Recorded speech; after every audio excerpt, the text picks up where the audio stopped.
Jadi kita orang gila kan? Majnun. Majnun. Waktu dulu pernah kita dengar nggak Nabi Muhammad dibilang apa? Masya Allah. Ya. Majnun juga. Jadi kita sebagai pengikut Muhammad sudah benar berarti karena dianggap gila. Ya. Masa bela orang dianggap gila coba ya?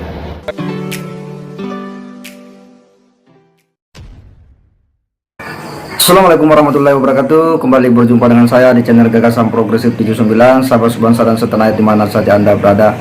Kembali ulasan kali ini mengikuti perjalanan persidangan Sugeng Nurdam Bambang Tribulyono, di mana hari ini itu persidangan ke-10 dari persidangan Sugeng Nurdam Bambang Tribulyono.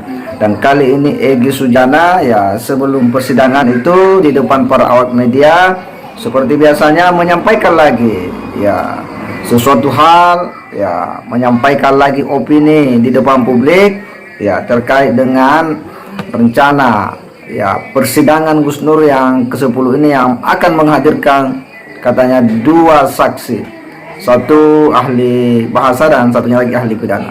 Tetapi ada hal yang kemudian menarik dari pernyataan Egy Sujana dalam persidangan ini, di mana katanya dia itu dianggap orang gila karena mendampingi orang yang dianggap gila, pengacara dia pun dianggap sebagai orang gila, dan katanya kita ini dianggap orang gila dan dia pun menyebut bahwa istilah kendir kendir itu istilahnya orang gila, majnun.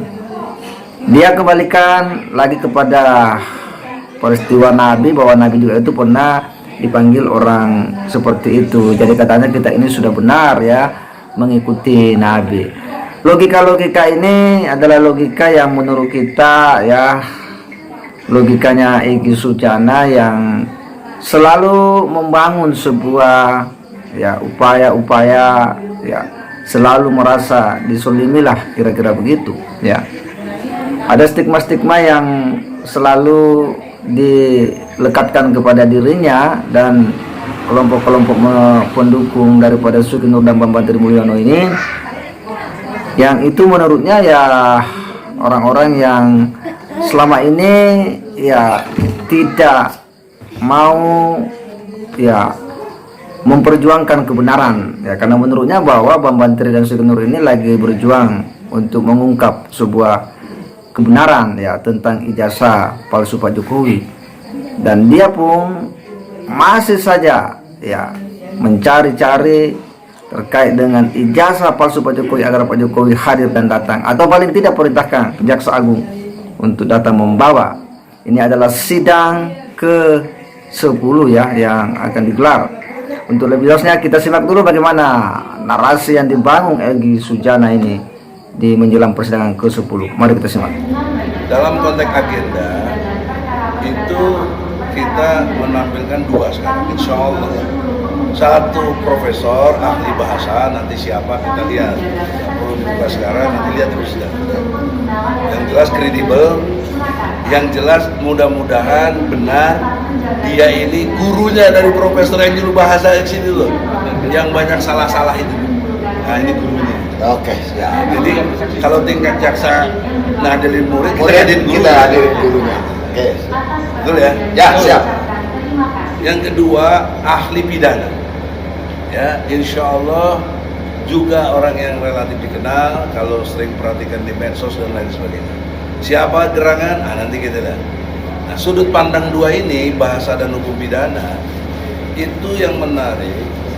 Rumusan kata onar, situasi yang ada ini, kita melihat tadi ada seorang kolonel, dia ngakunya kolonel, nggak tahu lah bener apa enggak, suruh kita ini hati-hati karena kita ini Adinda Ahmad, saya dianggap orang kentir. Kentir itu apa Pak? Gila. Jadi kita orang gila kan? Majnun. Majnun. Waktu dulu pernah kita dengar nggak Nabi Muhammad dibilang apa? Masya Allah. Ya. Majnun juga. Jadi kita sebagai pengikut Muhammad sudah benar berarti karena dianggap gila. Ya. Masa bela orang dianggap gila coba ya? Padahal kejaran advokat kan begitu ya. Jadi Andi kan juga ikut gila. Betul. Masya Allah. Apakah kita mau ridho dipimpin oleh pemimpin yang ijazahnya palsu? Apakah kita mau ridho ikhlas kalau pemimpin kita itu berijazah palsu? Karena itu kita ingin buktikan di dalam persidangan ini. Dan bahkan ada ancamannya akan dibunuh kalau tidak mau ini, dan mereka lagi cari dana katanya atau senjata atau apa. Masya Allah. Jadi telah terjadi proses adu domba di masyarakat. Ini warning, kita bukan so jago, saya nggak nantang-nantang, tapi konsekuensi logis saja. Walillahumma maulakum wa khairun nasirin. Jadi sesungguhnya Allah telah pelindung dan penolong terbaik. Jadi kalau kita berlindung dan minta tolong kepada Allah, semoga Allah membantu dan menolong. Amin. Untuk itu, Allah Akbar. kita masih kasih kesempatan kepada Presiden Jokowi yang dimuliakan oleh kita semua, karena dia suka nggak suka ya Presiden kita, tidak boleh kita berbuat yang tidak sesuai undang-undang. Maka sesuai undang-undang, karena ini forum di pengadilan penentuan benar salah, yang benar adalah Anda datang ke sini atau perintah Jaksa Agung perintah kepada jaksa penyidik yang ada di sini yang mengadili untuk membawa ijazah aslimu, wahai Jokowi, tolong bawa, perintahkan. Karena kalau itu Anda bawa, itu selesai kasus ini, kasus ditutup. Bambang Tri dan Gus Dur Khawar telah melakukan kesalahan. Namun bila tidak juga sampai akhirnya, dan saya pastikan tidak, karena dia sudah menampilkan 22 orang saksi, 5 orang saksi ahli, 17 orang saksi fakta. Semua tidak ada yang pernah lihat ijazah asli Jokowi. Kan big question, pertanyaan besar, pertanyaan serius dia. Punyakah Jokowi ijazah aslinya? Nah, itu akan terus berlanjut kepada anak cucu kalau nggak selesai. Ya, itulah ya penyampaian atau narasi yang dibangun oleh Egy Sujana menjelang ya sidang ke-10 daripada Sugeng Nur dan Bambang Mulyono.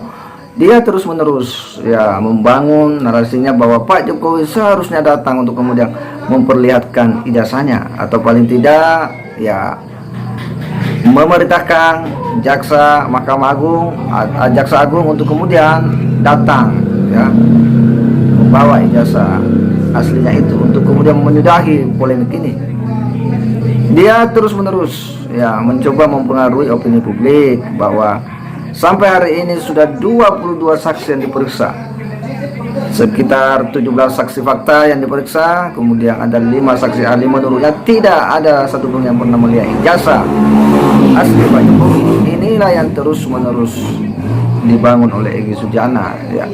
Maka menurutnya beliau menghadirkan 2 saksi, satu adalah saksi pidana dan kedua ahli bahasa ya, yang ini katanya yang dihadirkan dengan maksud untuk meringankan ya terdakwa Sugeng Nur dan Bambang Mulyono. Tetapi narasi-narasi inilah yang mereka ini bangun terus menjelang sidang ya, dan berharap agar publik itu kemudian ya bersimpati kepada Sugeng Nur dan memberikan dukungan. Itu yang sesungguhnya mereka mau.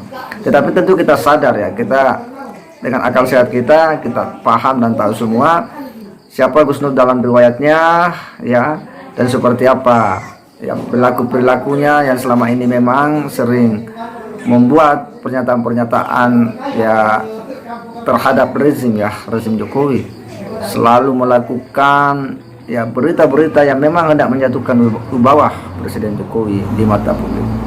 Kita akan melihat akan seperti apa persidangan lanjutannya, dengan berharap bahwa memang peristiwa ini harus segera ada putusan yang memberi kepastian hukum. Segera demikian. Wassalamualaikum warahmatullahi wabarakatuh.